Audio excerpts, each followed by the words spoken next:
नमस्कार, मी प्राध्यापक doctor Nandini Wagh, department of geography, Pankaj arts and science college Chopda. आज आपण पाहणार आहोत खडक याविषयी माहिती. खडक हा भाग देखील स्पर्धा परीक्षेच्या दृष्टिकोनातून अतिशय महत्त्वाचा भाग आहे. तर जाणून घेऊया खडक. पृथ्वीवरील विविध भूरूपांची निर्मिती खडकावर अवलंबून असते. आर्थर ओम्सच्या मते अनेक खनिजांचे मिश्रण म्हणजे खडक होय. तर पृथ्वीच्या पृष्ठभागावरील अतिशय कठीण अशा दगडापासून ते अतिशय मृदू अशा बारीक मृदेपर्यंतच्या सर्व पदार्थांचा समावेश खडक या संज्ञेत केला जातो. खडकाचे वर्गीकरण करायचे झाल्यास खडकाच्या निर्मितीनुसार खडकांचे 3 प्रकार केले जाते. त्यापैकी पहिला आहे अग्निजन्य खडक, दुसरा आहे स्तरित खडक आणि तिसरा आहे रूपांतरित खडक. तर सर्वात प्रथम जाणून घेऊ आपण अग्निजन्य खडक. शिलारस किंवा लावारसाच्या घनीभवनापासून निर्माण झालेल्या खडकांना अग्निजन्य खडक असे म्हणतात. भूपृष्ठावरील हे खडक अतिशय प्राचीन व सर्वात प्रथम निर्माण झाल्या असल्यामुळे या खडकांना प्राथमिक खडक असे देखील म्हणतात. लावारस थंड होण्याच्या स्थितीवरून अग्निजन्य खडकाचे प्रकार केलेले आहे. पृथ्वीच्या पृष्ठभागावर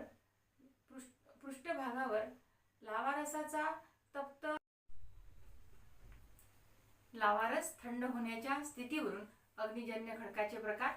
पहिला प्रकार आहे भूपृष्ठावरील अग्निजन्य खडक. भूगर्भातील तप्त लावारस भूपृष्ठावर पडलेल्या भेगातून ज्वालामुखीच्या रूपाने भूपृष्ठावर येऊन पसरतो. कालांतराने तो थंड होऊन त्याचे कठीण अशा खडकात रूपांतर होते. अशा खडकांना बाह्य निर्मित अग्निजन्य खडक असे म्हणतात. यामधलाच दुसरा प्रकार आहे भूपृष्ठ अंतर्गत अग्निजन्य खडक. भूगर्भातील तप्त शिलारस भूपृष्ठावर न येता अंतर्गत भागातच थंड होतो व त्यापासून कठीण खडकाची निर्मिती होते. त्यालाच अंतर्गत अग्निजन्य खडक असे म्हणतात. त्याची निर्मिती भूपृष्ठापासून बऱ्याच खोलवर होत असल्याने त्यांना पातालिक खडक असे देखील म्हणतात. भूपृष्ठाची झीज झाल्यावर हे खडक उघडे पडतात. ग्रॅनाइट हे या खडकाचे उत्तम उदाहरण आहे. आंध्र प्रदेशातील हैदराबाद जवळ, कर्नाटक राज्यातील मैसूर जवळ व राजस्थानातील अबू पर्वताजवळ अशा प्रकारचे खडक आढळून येतात. अंतर्गत अग्निजन्य खडकाचे प्रकार. भूगर्भात लावारस थंड होऊन त्याला प्राप्त झालेल्या आकारावरून अंतर्गत अग्निजन्य खडकाचे काही उपप्रकार पडतात. त्यापैकी पहिला आहे बॅथोलिथ. भूगर्भामध्ये खूप खोलीवर विस्तीर्ण पोकळीमध्ये लावारस थंड होऊन बॅथोलिथ प्रकारचा खडक तयार होतो. लावारस थंड होण्याची क्रिया मंद असल्याने बॅथोलिथ मध्ये स्फटिकाचे कण मोठे असतात. या खडकात एकसारखेपणा दिसून येतो. जगातील सर्वात मोठा बॅथोलिथ खडक कॅनडातील ब्रिटिश कोलंबियात आहे, ज्याची लांबी 2400 किलोमीटर आहे तर जाडी ही 160 मीटर आहे. यामधलाच दुसरा प्रकार आहे लॅकोलिथ. भूगर्भातील कमी खोलीवर लावारस थंड होऊन तयार होणाऱ्या खडकालाच लॅकोलिथ असे म्हणतात. लॅकोलिथ हे बॅथोलिथ प्रमाणेच घुमटाकार असतात, परंतु आकाराने लहान असतात. लॅकोलिथ हे काही ठिकाणी उघडे पडलेले आढळतात. संयुक्त संस्थानातील ला, सा व हेनरी पर्वतात याची उत्तम उदाहरणे आपल्याला पाहायला मिळतात. त्यानंतरचा तिसरा प्रकार आहे डाईक.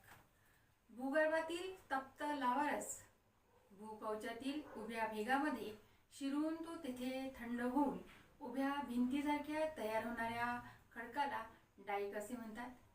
डाईक खडकाचा प्रकार व त्याची जाडी ही अनियमित स्वरूपाची असते. ओडेशिया प्रांतातील एका डाईकची लांबी 500 किलोमीटर तर रुंदी ही 8 किलोमीटर आहे. महाराष्ट्रातील धुळे जिल्ह्यातील साक्रीजवळ अशा प्रकारचे डाईक खडक आढळून येतात. त्यानंतरचा प्रकार आहे स्टॉक.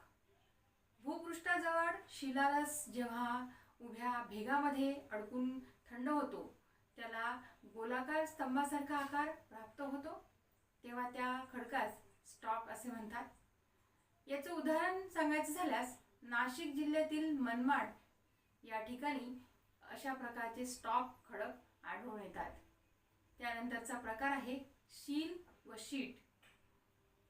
भूगर्भातील खडकाच्या आडव्या भेगेत लावारा शिरून थंड होतो व त्यापासून आडवे खडक तयार होतात. याच खडकाला सील खडक असे म्हणतात. याची जाडी जास्त असून तो कित्येक किलोमीटरपर्यंत लांब पसरलेला आढळून येतो. सीलप्रमाणेच आडवा परंतु कमी जाडीच्या खडकास शीट असे म्हणतात. याची लांबी देखील कित्येक किलोमीटरपर्यंत असू शकते.